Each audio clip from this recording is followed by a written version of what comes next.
In early April, attacks on temples of the Ukrainian Orthodox Church were enhanced in Ukraine. Crowds of people gather at the central cathedrals of the UOC and forcibly transfer them to the OCU. No one hides the fact that all these people have nothing to do with the religious community. An aggressive crowd comes to the temple, storms and seizes it. But the worst thing is that children are used in all these offenses. Standing at the Kiev-Pechersk Lavra, these children appear in the afternoon when the lessons end. It is they who have been making the bulk of the extras near the monastery for many days. Kamyanets-Podilskyi. There has been a showdown near the UOC cathedral since April the 7th. The crowd was gathered by the local authorities, and again, most of the participants are children and teenagers.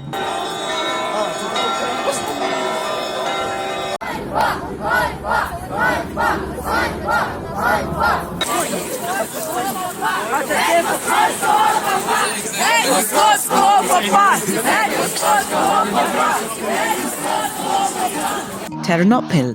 Look at this corridor of shame through which parishioners of the UOC cathedral are allowed to the church service. Note that there are only children in the frame.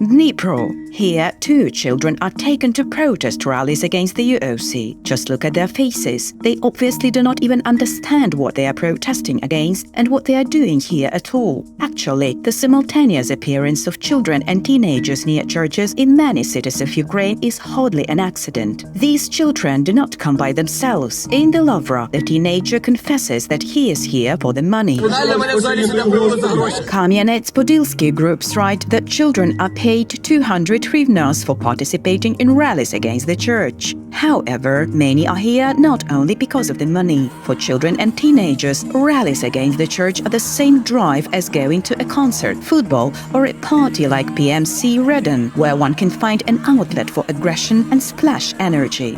But how can it be in line with morality and law? In Kamyanets, teenagers are simply physically attacking believers trying to break into the temple.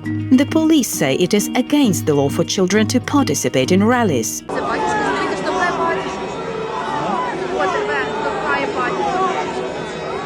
Channel 5 and Poroshenko's party members spoke about the same. All this was before, when children were involved in rallies against the ex-president. At that time, they turned to the ombudsman, the children's ombudsman, law enforcement officers and the Commissioner for Children's Rights. Today, Channel 5 turns a blind eye to the children at rallies against the Ukrainian Orthodox Church because Poroshenko is personally interested in this. Anyway, it is not so important who brings children to churches, the current government or the past. It is important that such actions destroy both the children in particular and Ukraine as a whole. We now have martial law, which prohibits any mass gatherings, and even more so those associated with conflicts and violence. On top of that, Ukrainian laws prohibit the participation of minors in such meetings. Parents should be held responsible for such actions. People who send children to churches, law enforcement officers who do not see at point-blank range violations of children's rights, and the central government should be held accountable for this. And if this does not happen, it means this government is satisfied with everything.